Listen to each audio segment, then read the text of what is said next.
Ada juga relawan Ganjar yang memainkan narasi bahwa katanya Ganjar ini dikorbankan. Wes.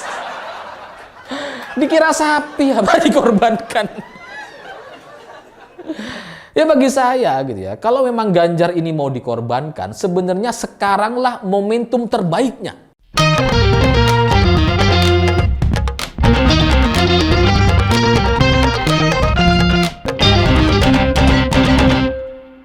Selamat malam semuanya. Kali ini saya ingin membantah narasi-narasi relawan Ganjar yang menurut saya itu udah ugal-ugalan gitu. Udah kayak kuda gila. Jingkrak kemana-mana.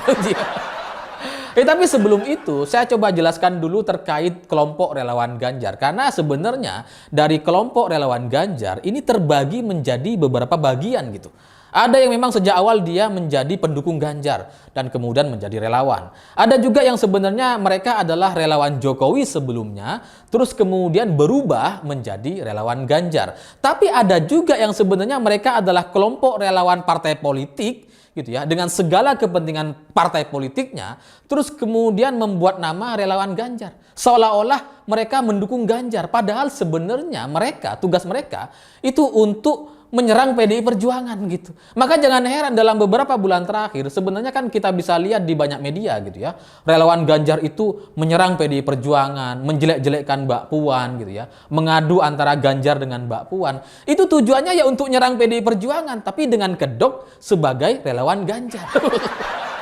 Ada juga kan relawan yang mengajak agar Ganjar ini keluar dari PDI Perjuangan gitu ya. Ada juga kelompok orang-orang yang suka berkomentar bahwa kalau PDI Perjuangan nggak mengusung Ganjar sebagai capresnya, maka PDIP akan berkurang suaranya, akan nyungsep dan sebagainya.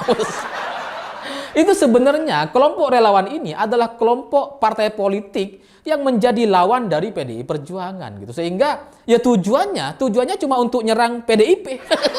Apapun yang dilakukan oleh Ganjar itu tujuan atau niat utamanya itu menjelek-jelekkan PDI Perjuangan. Nah, belakangan ini terkait penolakan Ganjar kepada timnas Israel gitu ya. Itu sekarang muncul narasi-narasi yang sebenarnya narasi ini seolah-olah ingin membela Ganjar gitu ya. Padahal sebenarnya itu tujuan utamanya nyerang PDI Perjuangan. Ya karena belakangan muncul cerita bahwa ada yang menduga dari kelompok relawan Ganjar katanya bahwa ini Ganjar ini menolak timnas Israel itu karena disuruh katanya. Jadi ada yang nyuruh, ada yang mengendalikan, ada yang memberikan perintah kepada Ganjar, tapi kemudian perintah ini tidak disampaikan kepada kader PDI Perjuangan yang lain. Jadi cuma Ganjar yang disuruh menolak timnas Israel. Jadi Ganjar ini menyampaikan penolakan terhadap timnas Israel itu gara-gara diperintah. Ini udah nggak sesuai gitu, karena kan faktanya banyak kader PDI Perjuangan juga menyampaikan hal yang serupa, menolak kedatangan timnas Israel, termasuk salah satunya Ganjar dan Gubernur Bali Iwayan Koster. Jadi nggak cuma Ganjar gitu, yang diperintah terus kemudian yang lain nggak diperintah, nggak ada. Ya, tapi narasi ini coba dimainkan gitu oleh kelompok relawan politik bernama relawan Ganjar gitu ya. Dengan imajinasi-imajinasi yang liar gitu. Seolah-olah ada yang nyuruh, ada yang mengendalikan, ada yang menginstruksikan katanya. Bahkan ada yang mempertanyakan, kenapa ada ketua umum katanya, ada pimpinan partai yang menginstruksikan Ganjar seperti ini, menyuruh Ganjar untuk menolak kedatangan Israel. Ini fitnah gitu, karena yang namanya pimpinan partai di PDI Perjuangan cuma Bu Mega kan. Dan setahu saya Bu Mega nggak ada arahan apa-apa kepada Ganjar gitu. Dan kalaupun misalkan ada sikap partai politik, sikap PDI Perjuangan, itu pasti dari Bu Mega dulu gitu. Atau kalau nggak langsung dari Bu Mega, ya bisa dari Sekjen PDI Perjuangan Pak Hasto Kristianto gitu. Jadi nggak bisa kemudian ini dianggap bahwa pernyataan Ganjar itu adalah hasil perintah untuk sesuai dengan garis partai. Ya karena kan faktanya gitu ya. Faktanya ini kan pernyataan penolakan Ganjar kepada timnas Israel itu terjadi setelah ribut-ribut berita di Bali gitu, berita Iwayan Koster. Baru setelah itu Pak Ganjar menyampaikan hal yang serupa. Nah, setelah Koster dan Ganjar ini rame di media terkait penolakannya kepada timnas Israel, barulah kemudian terakhir muncul Sekjen PDI Perjuangan Hasto Kristianto. Jadi Ini bukan perintah partai kalau nggak gini gitu. Kalau ada perintah partai ya dari awal dulu, dari Bu Mega dulu, Hasto, baru kemudian ke bawah. Gitu. Ini kan kebalik. Dari kader-kadernya berbicara, terus kemudian Hasto menutup dengan penjelasan terkait ideologi atau sejarah Palestina dan Israel dengan Indonesia. Sehingga ini nggak mungkin disebut sebagai perintah gitu. Dan kalaupun misalkan Ibu Mega memerintahkan Ganjar misalkan, perintah untuk menolak timnas Israel, itu kan artinya posisi Ganjar sekuat itu. Kalau memang Ganjar sekuat itu, ngapain Bu Mega masih nunggu-nunggu dan nggak kunjung mengumumkan Ganjar sebagai capresnya? Kan nggak masuk akal gitu. Jadi ya aneh kalau kemudian katanya Ganjar itu diperintah atau disuruh sama atasannya gitu. Dan Pak Hasto ini, Pak Sekjen PDI Perjuangan gitu ya, itu kan dia itu mendudukkan permasalahan atau pemikiran yang dipikirkan oleh para kader-kadernya tanpa kemudian menyampaikan kesalahan-kesalahan komunikasi yang blunder atau disampaikan oleh kader-kadernya gitu. Ya sebenarnya masalah Ganjar ini soal blunder aja gitu. Kita nggak masalah kalau kemudian dia kritik FIFA, dia mengkritik Israel, nggak masalah. Tapi kalau dia meminta agar Piala Dunia U20 tanpa Israel, tanpa kedatangan Israel, ini nggak bisa, nggak bisa. Nah, Pak Sekjen, Pak Hasto Kristianto, coba mendudukkan atau memfokuskan kepada bahasan soal ideologi atau pemikiran-pemikiran Bung Karno tanpa membahas kesalahan Ganjar itu sendiri gitu. Seandainya Ganjar itu cuma mengkritik FIFA, mengkritik Israel gitu ya, itu nggak akan ada masalah seperti sekarang. Tapi karena dia menolak, ya itu kesalahan komunikasi gitu. Lalu ada juga relawan Ganjar, relawan partai politik berkedok relawan Ganjar yang kemudian mengatakan bahwa pernyataan Ganjar ini yang menolak timnas Israel itu bukan murni dari diri Ganjar sendiri. Ini disuruh, dipaksa oleh atasan. Ya nggak tahu lah, saya mau komentar apa lagi. Tapi bagi saya gitu ya, narasi-narasi yang seolah-olah memposisikan Ganjar itu terzolimi dan sebagainya, dalam kacamata saya itu justru menunjukkan betapa lemah dan bodohnya seorang Ganjar kalau itu benar. Kalau Ganjar itu bisa diperintah, bisa disuruh-suruh, kemudian disuruh apa saja gitu ya, yang melawan hati nuraninya, ya betapa lemahnya seorang Ganjar. Nggak cocok sebagai capres kalau punya karakter yang lemah seperti ini gitu. Ada juga yang bilang bahwa Ganjar ini sengaja dijebloskan dalam blunder politik, dalam blunder pernyataan menolak timnas Israel, supaya popularitasnya itu turun, supaya elektabilitasnya itu turun. itu imajinasi yang nggak bisa dipertanggungjawabkan gitu ya.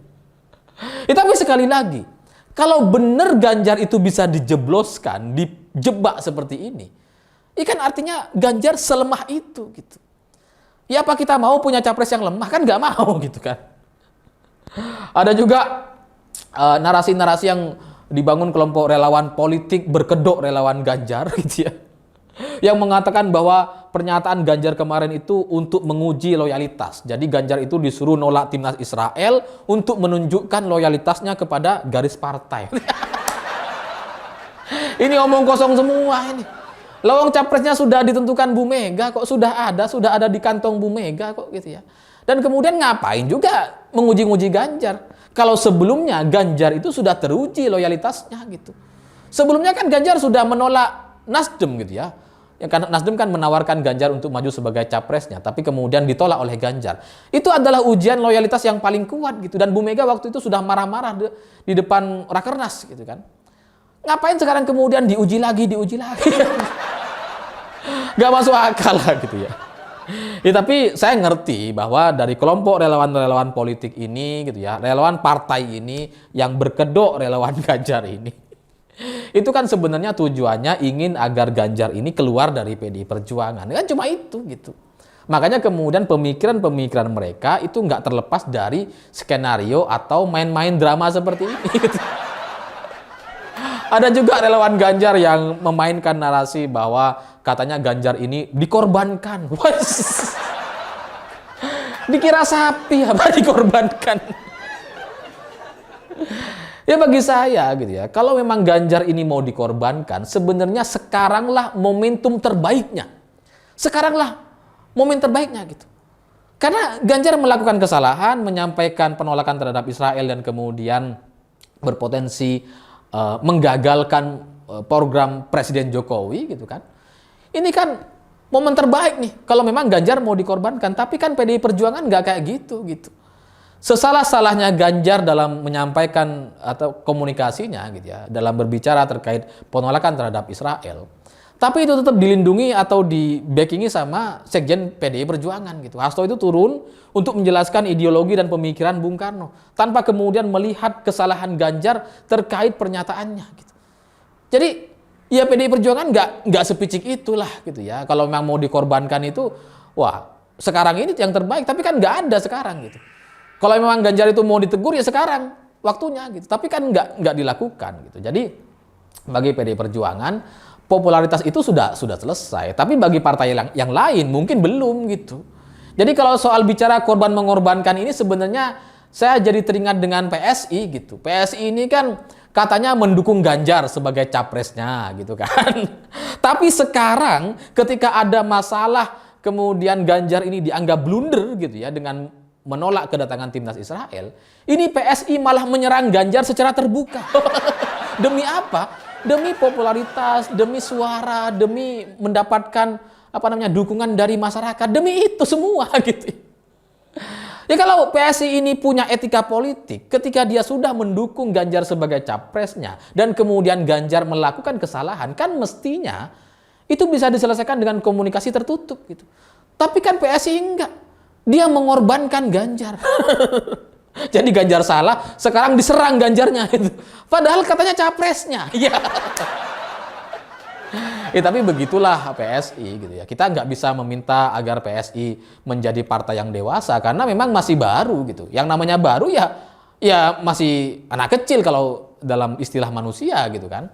Kita nggak bisa meminta mereka untuk segera dewasa seperti PDI Perjuangan gitu. Ya karena masih baru-baru semua. Jadi narasi-narasi yang coba dimainkan oleh relawan Ganjar yang sebenarnya mereka adalah relawan politik itu ya sebenarnya bertujuan untuk menyerang PDI Perjuangan aja gitu, dan mengambil keuntungan sebanyak-banyaknya dari Ganjar. Lalu ada juga narasi yang dimainkan oleh relawan Ganjar yang katanya Ganjar ini banyak musuhnya di internal sehingga dia dijebak, dia dijebloskan dalam kesalahan blunder seperti ini gitu ya. oleh musuh-musuh internalnya. Itu narasi nggak masuk akal karena lawan terberat Ganjar di PDI Perjuangan kan Mbak Puan gitu, yang sama-sama punya kans atau punya peluang untuk maju sebagai capres kan Mbak Puan. Ya meskipun Mbak Puan ini juga elektabilitasnya kecil sekali gitu ya, dan nggak kelihatan juga dia kayaknya nggak bisa juga untuk maju sebagai capres. Tapi pada akhirnya lawan politik Ganjar kan Mbak Puan.